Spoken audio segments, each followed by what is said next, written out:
नमस्कार, जय श्री राम। हमारे साथ जुड़ चुके हैं वरिष्ठ पत्रकार ओंकार चौधरी सर और आज तो आप लोग कतई वरिष्ठ पत्रकार कहने पे बुरा मत मानिएगा। एक बार तो गुरुजी मुझे बोल रहे थे, "अच्छा तुम मिलो जयपुर में, मैं तुमको सबक सिखाता हूँ।" वैसे उस दिन उन्होंने मुझे जयपुर में मिलने के बाद मैं बताऊँ जलेबी खिलाया था। तो अगर ऐसा सबक आप लोग को सीखने को मिले भाई कि कोई गुरुजी जलेबी खिलवाएँ तो सीख लीजिए, कोई दिक्कत नहीं है। खैर बात ये है कि भाई 50वीं सालगिरह मनाई जा रही है, इमरजेंसी की बात हो रही है।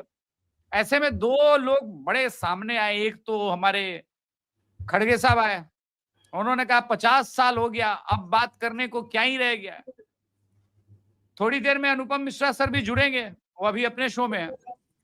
और सागरिका घोष एक कदम आगे जाके बोली कि भाई आरएसएस पूरे देश में एनार्की फैला रही थी, इसलिए हमने जो है वो लगा दिया, इंदिरा जी ने लगा दिया आपातकाल। ठीक है भाई।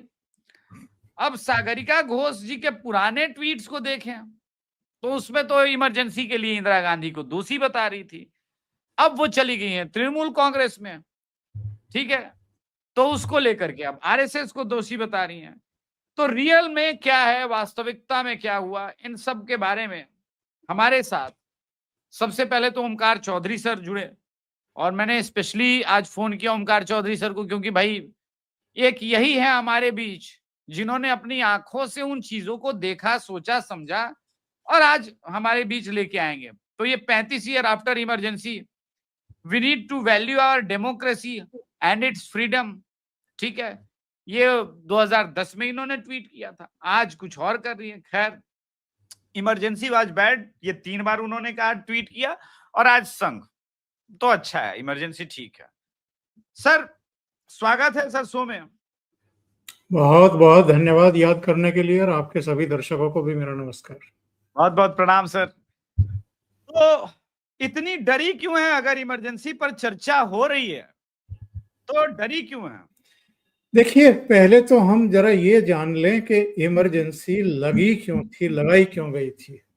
जी रायबरेली से इंदिरा गांधी चुनी गई थी। बांग्लादेश वाला मसला होकर के निपटा था, उस समय तो इंदिरा गांधी हीरो थी।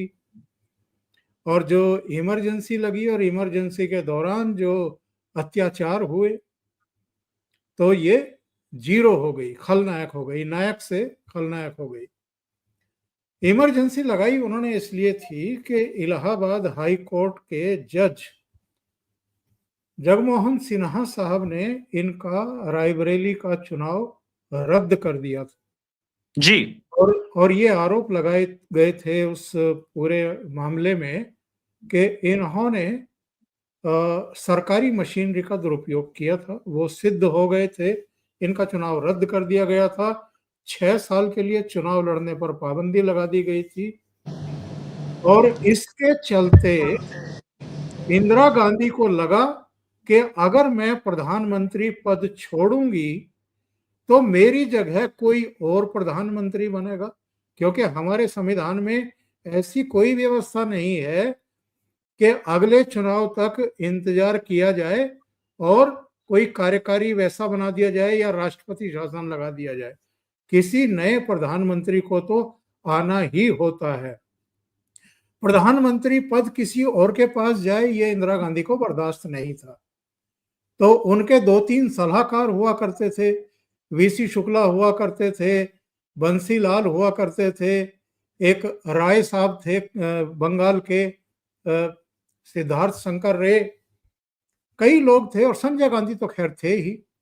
इन सब का जी मिसकोट हुआ और ये तय हुआ कि साहब यही रास्ता बचता है और वही रास्ते पर ये लोग गए।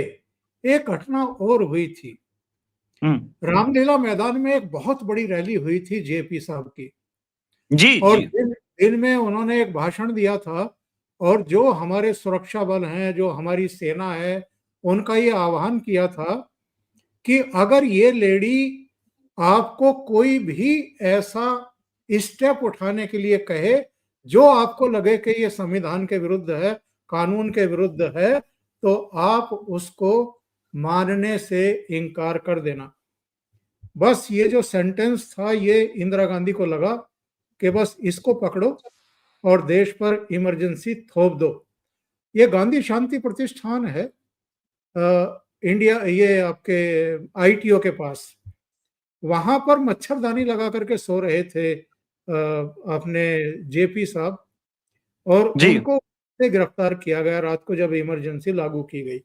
और केवल उनको नहीं, विपक्ष के जितने भी नेता थे, चरण सिंह हो, अटल जी हो, मोरारजी भाई हो, अडवाणी जी हो, सारे जितने भी थे, जॉर्ज फर्नांडिस से लेकर के, उस एक रात में ही करीब 24,000 लोगों को गिरफ्तार करके जेल में ठूंस दिया गया था। IK गुजराल ने इंदिरा गांधी की सलाह पर मीडिया को दमन करने से इनकार किया तो VC शुक्ला को सूचना प्रसारण मंत्री बना दिया गया।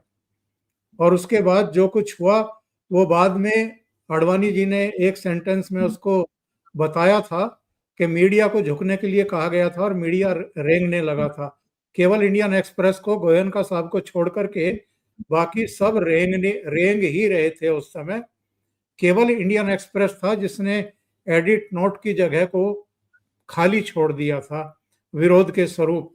उनका पावर का कनेक्शन भी काट दिया तो उन्होंने अपना बिजली घर खड़ा कर लिया, लेकिन इंडियन एक्सप्रेस छापा। देखिए, बहुत सारी चीजें हैं जो अब याद आ रही हैं, दिमाग में हैं, और अनुपम जी जुड़ गए हैं। अनुपम जी का अध्ययन अनुपम ही है, तो वो और डिटेल बताएंगे आपको। लेकिन इमरजेंसी का जो ये काला अध्याय है, मुझे लगता है कि भूतो न भविष्यति। और देखिए, आजादी को कितने साल हुए थे जब ये इमरजेंसी इस देश पर थोप दी गई थी जी।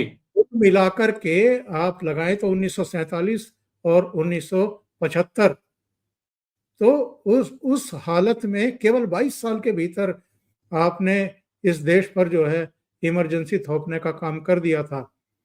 22 या 27 साल जो भी था, लेकिन इतने कम समय में देश पर एक काला धब्बा लगाया, लोकतंत्र के ऊपर काला धब्बा लगाया इंदिरा गांधी ने। और मल्लिकार्जुन खड़गे साहब कहते हैं कि साहब 50 साल हो गए, अब उसको याद करने की जरूरत क्या है? बार बार याद करने की जरूरत है, बार बार इस देश को बताने की जरूरत है।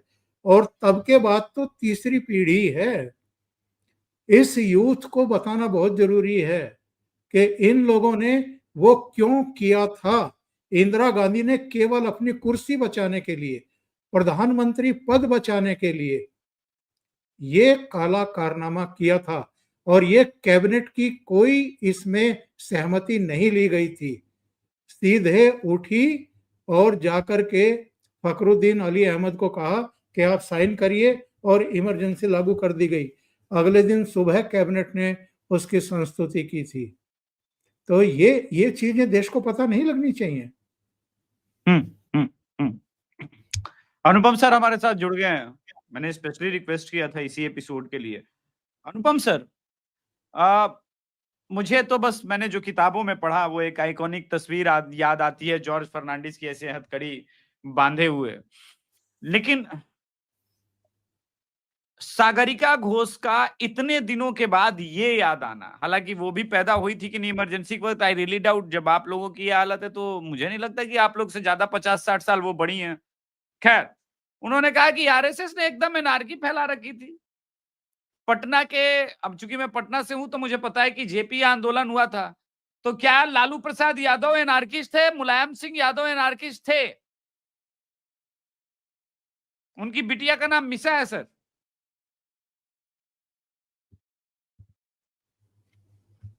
सॉरी देखिए अभिषेक, एक तो चौधरी सर को नमस्कार, कई दिन बाद दर्शन हुआ आपका। और दूसरे, आज की तारीख में आप कुछ भी कह सकते हैं। अब ये विपक्ष, मतलब ना उनको, जब वो झूठ बात कह सकते हैं तो ये तो फिर भी एक इंटरप्रिटेशन की बात है। अब जैसे आज संजय राउत कह रहे हैं कि इमरजेंसी लगी ठीक लगा, तो भाई संजय राउत कह सकते हैं क्योंकि बाल ठाकरे भी कहते थे इमरजेंसी लगा ठीक लगा। अब जाहिर सी बात है, मुझे तो इमरजेंसी की याद नहीं है, लेकिन पढ़ते लिखते तो हम लोग हैं। जैसा मैं आज आपसे कह रहा था, पढ़ लिख के तो हम लोग त्रेता युग का भी डिस्कशन कर सकते हैं, तो इमरजेंसी है। तो एक अभी आप जो मीसा की बात कह रहे थे, आप इस तरह समझें लालू जेल में थे, उन पर मीसा लगा था, तभी उनकी लड़की पैदा हुई थी जिसको उन्होंने मीसा भारती नाम दिया जी। तो मीसा इतना ड्रैकोनियन एक्ट था। आप देखिए हमारे पास जो हमारे फंडामेंटल राइट हैं जिनको हम मौलिक अधिकार कहते हैं, उसमें एक है हेबियस कॉर्पस, जिसे मतलब हमारा right to freedom. Habeas corpus की एक रेट लाई करती है, और हेबियस कॉर्पस ये कहता है, habeas corpus is Latin for produce the body, यानी अगर सरकार किसी को गैर कानूनी तरीके से अपने कब्जे में रखती है तो हर नागरिक के पास ये अधिकार है कि वो अदालत में जाके कह सके कि सरकार ने गैर कानूनी तरीके से फलाने को गिरफ्तार किया, उनको छोड़ा जाए जी। तो एक बड़ा फेमस एक एडीएम जबलपुर केस है 1976 का, जिसको कहते हैं हेबियस कॉर्पस केस। ओंकार सर को याद होगा। तो जैसे ये केशवानंद भारती केस है, जैसे गोलकनाथ केस है, जैसे HR खन्ना साहब ने जिसमें टिप्पणी वही हाँ। तो जैसे जिसमें मिनरवा मिल केस है, गोलकनाथ केस है, केशवानंद भारती केस है, उसी तरह एक ADM Jabalpur case habeas corpus case है। उसमें एक शिवाकांत शुक्ला नाम के व्यक्ति को मीसा ही लगाया था, जो अभी आप कहते हैं मीसा लगा के बंद कर दिया था। उसने हेबियस कॉर्पस फाइल किया, मध्य प्रदेश हाई कोर्ट ने कह दिया इनको छोड़ो, और वो मामला सरकार आ गई सुप्रीम कोर्ट। एडीएम जबलपुर ने किया तो वो आ गई सरकार सुप्रीम कोर्ट, और 5 जजों की जब बेंच थी तो उस समय हमारे चीफ जस्टिस थे रे साहब, चीफ जस्टिस थे। दूसरे नंबर पे अच्छा ये लाइन से 5 जज थे, रे साहब थे, PN भगवती साहब थे, YV चंद्रचूड़ साहब थे, HR खन्ना साहब थे, और मिर्जा हमीदुल्लाह बेग साहब थे। तो इनमें 5 में से 4 को चीफ जस्टिस ऑफ इंडिया बनना था। तो रे साहब तो थे ही, भगवती साहब हो गए, चंद्रचूड़ साहब हो गए, और खन्ना साहब ने कहा कि नहीं साहब, आप लोगों के मौलिक अधिकारों का हनन नहीं कर सकते।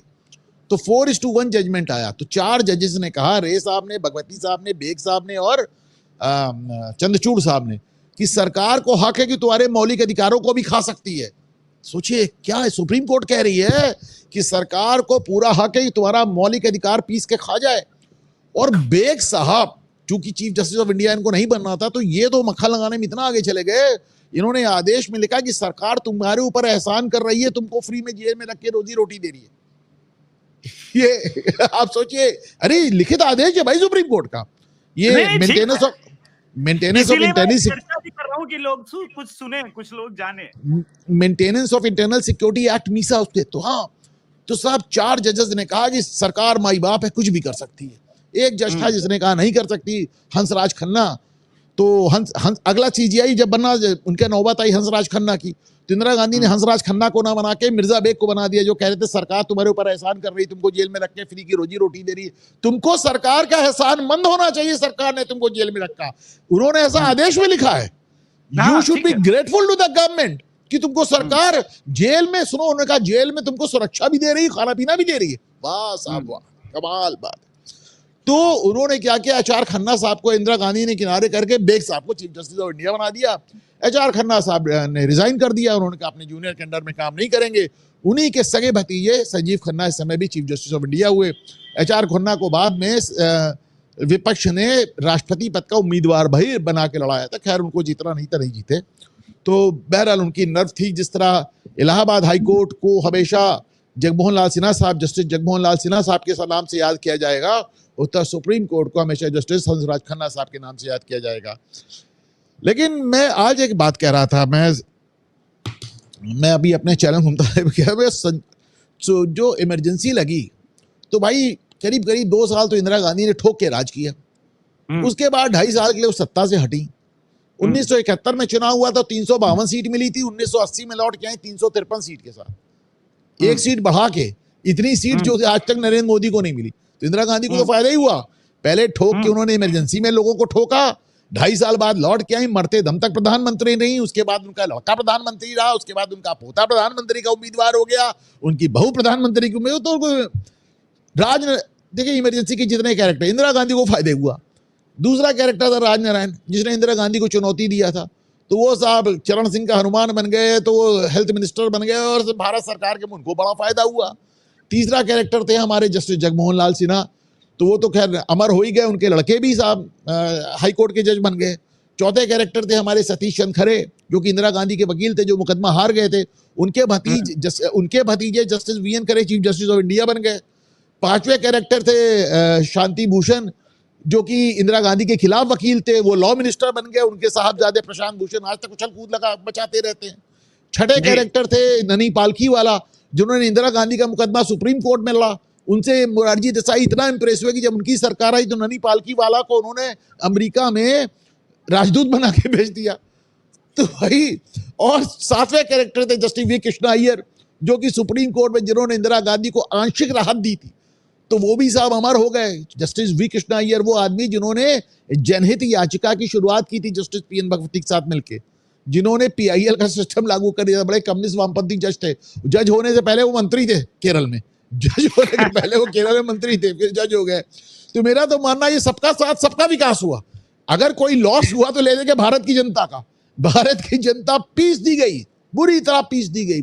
मैं अक्सर किस्सा सुनाता हूँ, हमारे अपने प्रयागराज में उस समय के इलाहाबाद में एक सत्यप्रकाश मानवी करके एक नेता हुआ करते थे, जो चंद्रशेखर सरकार में पेट्रोलियम मिनिस्ट्री थे, तो वो बड़े मंत्री थे साहब।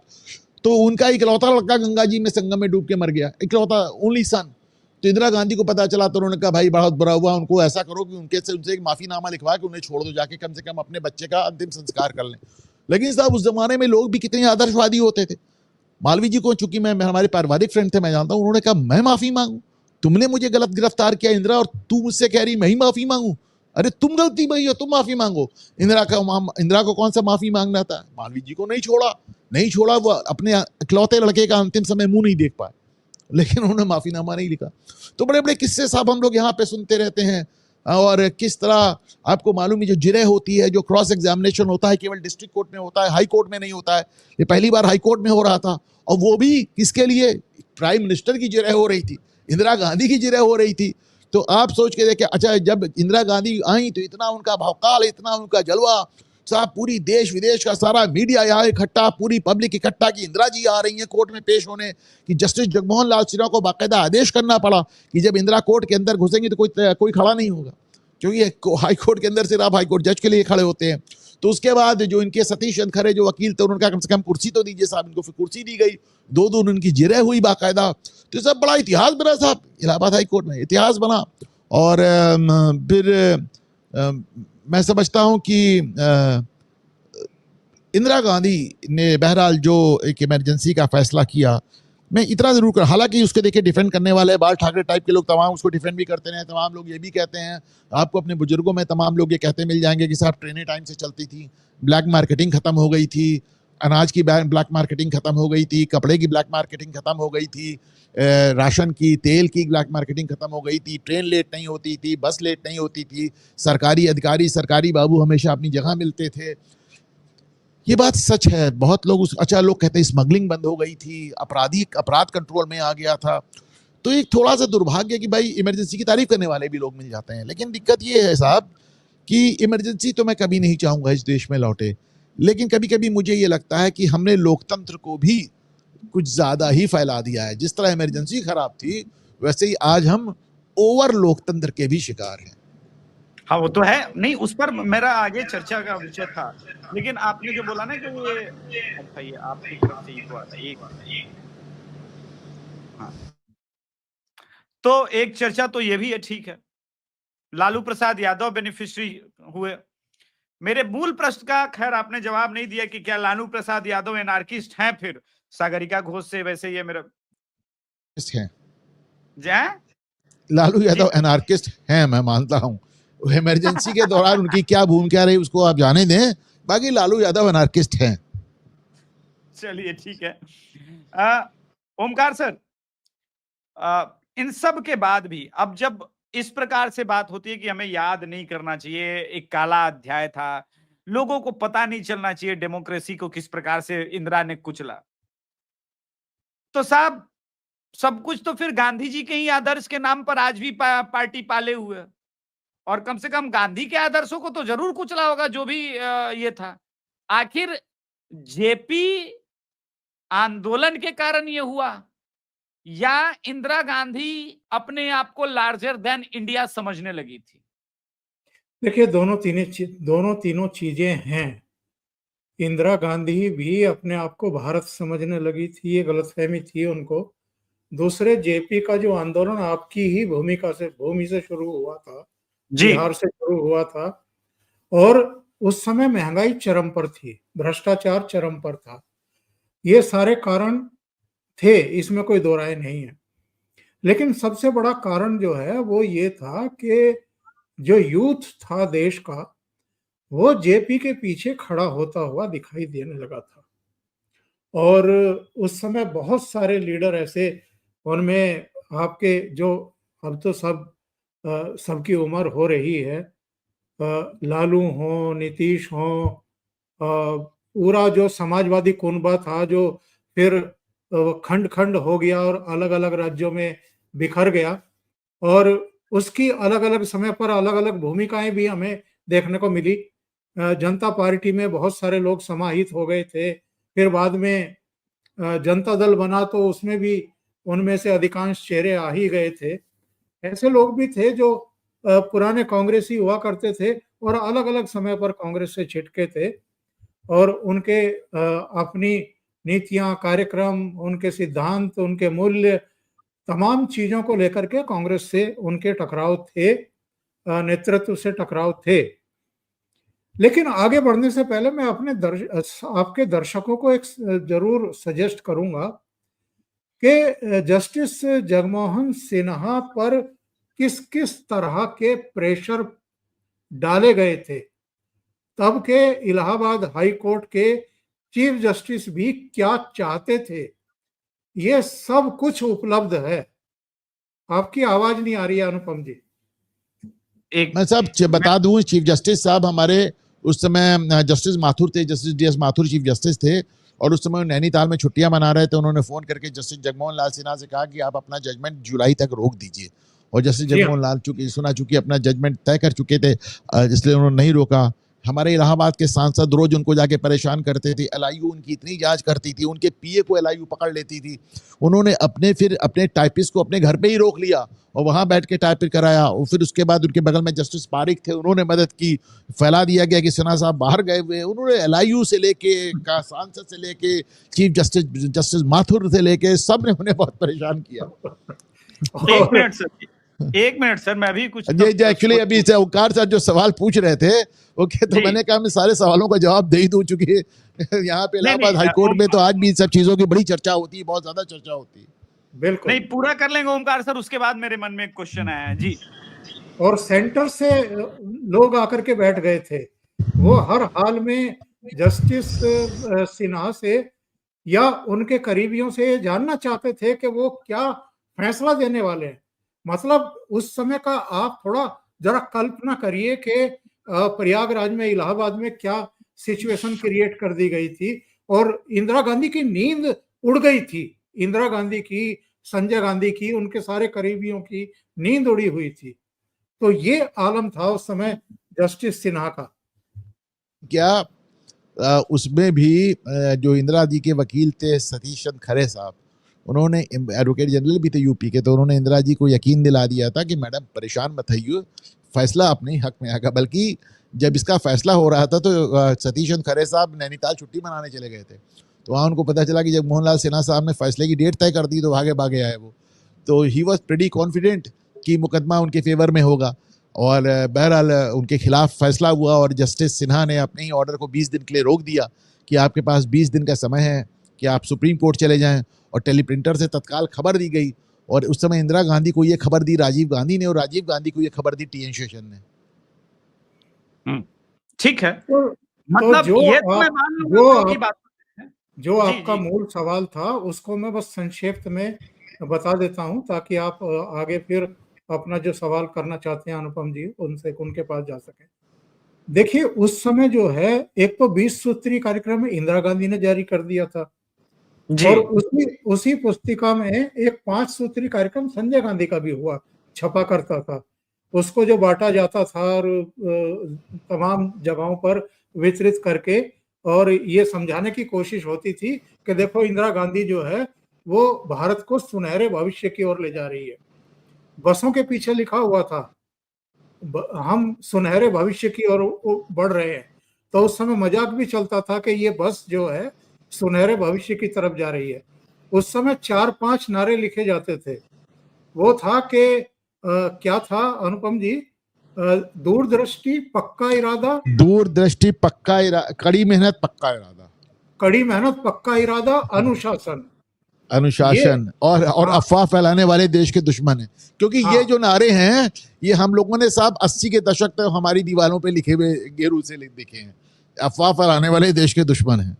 तो ये सब जो है उस समय जमकर के प्रचार किया गया ताकि इंदिरा गांधी की छवि खराब ना हो। लेकिन ये जो गार्जियन, ये जो यूरोप के दूसरे अखबार, यहाँ तक के अमेरिका के वॉशिंगटन पोस्ट से लेकर के न्यूयॉर्क टाइम्स तक, इनमें हेडलाइन बननी शुरू हो गई थी अभिषेक जी कि नेहरूज डॉटर जो है वो अपनी कुर्सी बचाने के लिए डेमोक्रेसी की हत्या कर चुकी है। जब ये सुर्खियां बनती थी, ये जो गांधी परिवार है ना, गांधी नेहरू परिवार, ये पश्चिमी मीडिया से और वहां की बदनामी से बहुत डरता है। तो फिर इंदिरा गांधी ने चर्चाएं शुरू की कि भाई बड़ी बदनामी हो रही है वेस्टर्न मीडिया में, पश्चिमी जगत में, अब इससे बाहर कैसे आया जाए। तो ओम माथुर और तमाम दूसरे लोग जो हैं वो उस समय फिर सक्रिय हुए, मीडिएटर ढूंढे गए और चरण सिंह को मनाया गया। उनको कहा गया कि सबसे पहले हम आपको रिलीज कर देते हैं, आप बाहर निकल करके सभाएं वभाएं शुरू करो, विधानसभा में जाकर के, तब वो विधायक थे, तो आप विधानसभा में जाकर के भाषण वाषण दो, लोगों में एक विश्वास जगेगा कि नहीं नहीं मैडम गांधी जो है वो तो लोकतंत्र की पैरोकार हैं, ये तो मजबूरी में ये सब किया गया था, सतपाल मलिक के जरिए चौधरी चरण सिंह को साधा गया था। वो सब हुआ, लेकिन जो बदनामी होनी थी वो हो चुकी थी। और जो आप पूछ रहे थे कि उस समय का क्या आलम था, तो ये जो संजय गांधी के 5 सूत्र थे ना, इनमें प्रौढ़ शिक्षा से लेकर के तमाम चीजें और परिवार नियोजन, 2 बेटा बेटी ही का जो उसका जमकर के दुरुपयोग किया गया था। यहाँ तक के अविवाहित जो पुरुष थे उनकी भी नसबंदी कर दी गई थी। लोग खेतों में छुपते थे जाकर के, दूर दूर कहीं इंटीरियर जो है दूरगामी इलाकों में जो है खेतों में जाकर के अपनी जान बचाते थे। ये दहशत का आलम था। और जो अतिक्रमण के विरोध में तमाम चीजें चली थी वो भी एक दहशत का कारण बन गया था। तो एक अराजकता जो है वो शासन के स्तर पर उस समय देखने को मिल रही थी। इसलिए लोग इमरजेंसी कभी चाहते नहीं है, क्योंकि वो अराजकता में तब्दील हो गई थी। ओंकार सर, एक प्रोग्राम में आपके साथ अलग से करूंगा, और चूंकि आपको इमरजेंसी की याद भी आप बता रहे हैं तो मैं एक बात जरूर पूछूंगा कि आखिर ऐसा क्यों कि उस जमाने में भी तमाम लोगों ने इमरजेंसी को पसंद किया, और इतना पसंद किया, मैं आज आपको बताऊं, लोग कहते हैं कि अगर संजय गांधी ने नसबंदी कार्यक्रम ना चलाया होता उत्तर भारत में, तो आप सोच के देखिए कि साउथ को तो इंदिरा गांधी ने स्वीप कर दिया था। साउथ इंडिया तो इंदिरा गांधी स्वीप कर गई थी, और नॉर्थ इंडिया में स्टेट दर स्टेट उनको एक सीट 0 पे चली गई थी, एक भी सीट नहीं मिली। तो साउथ इंडिया में इसलिए स्वीप क्योंकि साउथ इंडिया में संजय गांधी ने अपना नसबंदी कार्यक्रम नहीं चलाया था, नॉर्थ इंडिया में चलाया था, और इसके चलते नॉर्थ इंडिया में लोग बहुत अनपॉपुलर हो गए थे। तो लोगों का यह भी कहना है कि इंदिरा गांधी की इमरजेंसी में अगर संजय गांधी की नसबंदी को हटा दिया जाता तो शायद इमरजेंसी इतनी ज्यादा बुरी ना समझी जाती और किसी हद तक कारगर भी सिद्ध होती। तो एक बार इस पे भी बात करेंगे कि आखिर इमरजेंसी को इतनी तारीफ करने वाले भी क्यों मिल जाते हैं। बिल्कुल। चलिए, मैं इस पे एक गीत याद आ गया, आईएस जौहर के ऊपर फिल्माया गया था। फिल्म का नाम संभवतः इमरजेंसी था, जिसमें गीत के बोल लगेगा सबका नंबर, नहीं, क्या मिल गया सरकार, इमरजेंसी लगा के नसबंदी। एक गाना आईएस जौहर का भी था, लगेगा सबका नंबर, जो भी है आज बाहर कल वो होगा अंदर। हाँ, तो अच्छा, मैं आपसे पूछने वाला हूँ, चूंकि आपका फिल्मों का भी नॉलेज बहुत जबरदस्त है।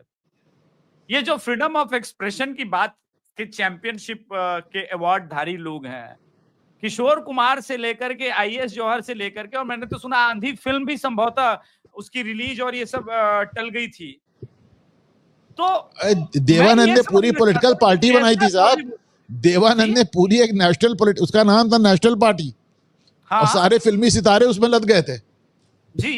नहीं, मैं ये जानना चाहता हूं सर कि ऐसा क्या बदला विद इन 2-3 इयर्स के, चलो इमरजेंसी समाप्त हुई और ये जितने बॉलीवुडिया नचनिया गैंग के उस वक्त लोग थे वापस कांग्रेस के समर्थन में प्रचार प्रसार, टिकट, चुनाव लड़े। चाहे वो राजेश खन्ना रहे हो, अमिताभ बच्चन रहे हो, ये कैसी आइडियोलॉजी थी? राजेश खन्ना इतने बड़े सुपरस्टार, और जिस समय उन्होंने कांग्रेस से चुनाव लड़ा, ठीक है उनके हालात कैसे भी रहे हो, एज अ एक्टर वो फ्लॉप हो रहे हो बाद में, वो बात अलग है, लेकिन इमरजेंसी को बहुत वक्त तो नहीं हुआ था। तो ये एक इस देश की विडंबना नहीं लगता आपको? जिनको कुचला गया, जिनको दबाया गया, वो लोग अरे राजेश खन्ना को थोड़ी ना कुचला गया, राजेश खन्ना को तो नहीं दबाया गया ना। इमरजेंसी में किसी पे रोक लगी तो सिर्फ किशोर कुमार के गीतों पे रोक लगी थी, क्योंकि किशोर कुमार ने संजय गांधी की बात नहीं मानी थी।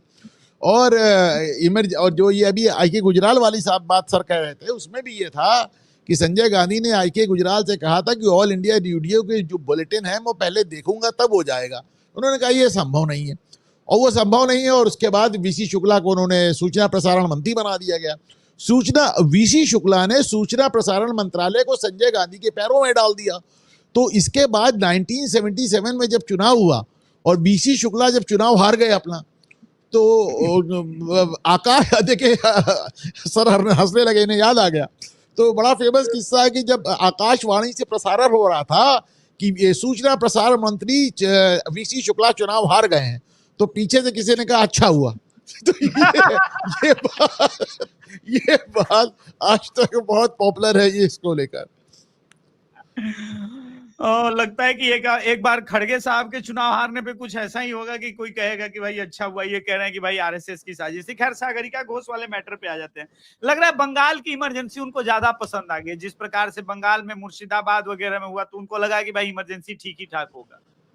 सर आप दोनों के क्विक कमेंट सागरिका घोष के इस चेंज पर, कि संघ के कारण, संघ ने एनआरकी फैला दी थी इसलिए इमरजेंसी बहुत अच्छा था। सर ये दूसरा ऐड कर लीजिएगा, इतना डरी क्यों है कांग्रेस इमरजेंसी पर चर्चा से? देखिए, मैं अगर कहूं तो मैं सागरिका घोष को या राजदीप सरदेसाई को सीरियसली लेता ही नहीं, और आप भी उनको सीरियसली लेना बंद कर दीजिए। ये बात तो पिछली बार मुकेश अंबानी ने कही थी ओंकार सर। आपने मुकेश अंबानी ने राजदीप से कहा था मैं आपको सीरियसली लेता ही नहीं, और आज ओंकार सर ने भी कह दिया।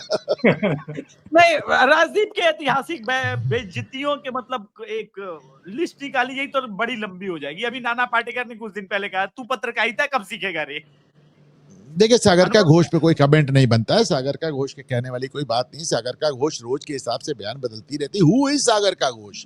कौन है सागरिका घोष? हाँ, मतलब उनको हम लोगों ने खाम का सर पे बैठा रखा है।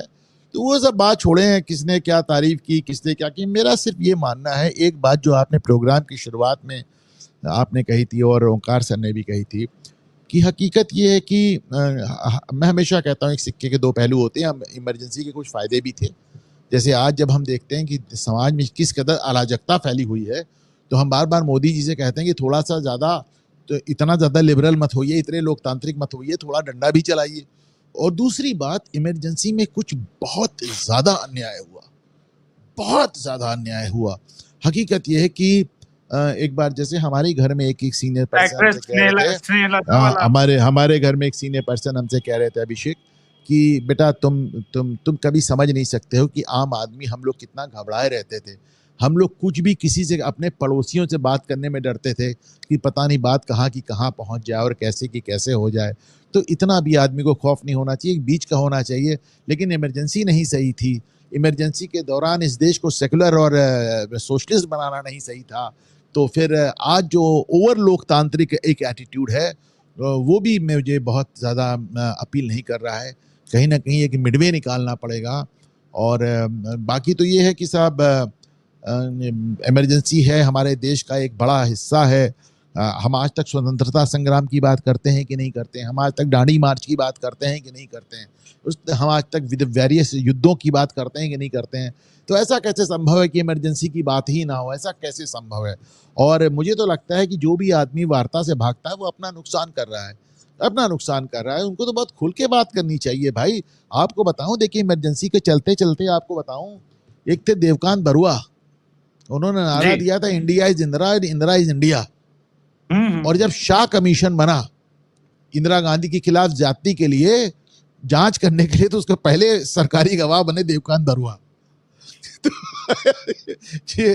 तो इस तरह आप राजेश खन्ना की बात कर रहे हैं। यहाँ जिस आदमी ने नारा दिया कि India is Indira, in India Indira is India, वही इंदिरा गांधी के खिलाफ गवाह बन गया। ये तो राजनीति है साहब। और दूसरे, मैं आखिर में एक बात कहता हूं अभिषेक जी, बाकी जी सर। सारी चीजों को भूल जाइए। आप ये याद करिए बस कि इंदिरा गांधी ने इमरजेंसी क्यों लगाई थी। केवल अपना पद बचाने के लिए। और बाइस्कोप के गीत संगीत के दर्शकों और बाइस्कोप के दर्शकों को बता दूं कि ओंकार सर जाके बाकायदा कैरियोके पे गाना गाते हैं, कभी सुनिए। अरे ओमकार सर हमेशा गाते हैं। ओमकार सर, मैं अभी एक्चुअली वो गाना बजाने के लिए मुझे उसका पूरा ट्यून याद है, तो मैं गिटार ढूंढ रहा था, तो अभी ध्यान है कि गिटार मैंने उधर रख रखा है, वरना मैं सुनाता। आज दर्शकों का कंप्लेन रहा है कि अभिषेक आपने बहुत बार गिटार नहीं सुनाया, 2-3 बार ही सुनाया, तो आज मैं क्या मिल गया सरकार इमरजेंसी लगा के, वो गाना बड़ा मुझे याद आ रहा है, बड़ा अच्छा गाना है। आप लोग यूट्यूब पर एक बार उसको ढूंढ के देखिएगा, क्या मिल गया सरकार इमरजेंसी लगा के नसबंदी करा के, कुछ उसी लाइन से मिल जाएगा। धन्यवाद। जय श्री राम। जय श्री राम। जय हिंद।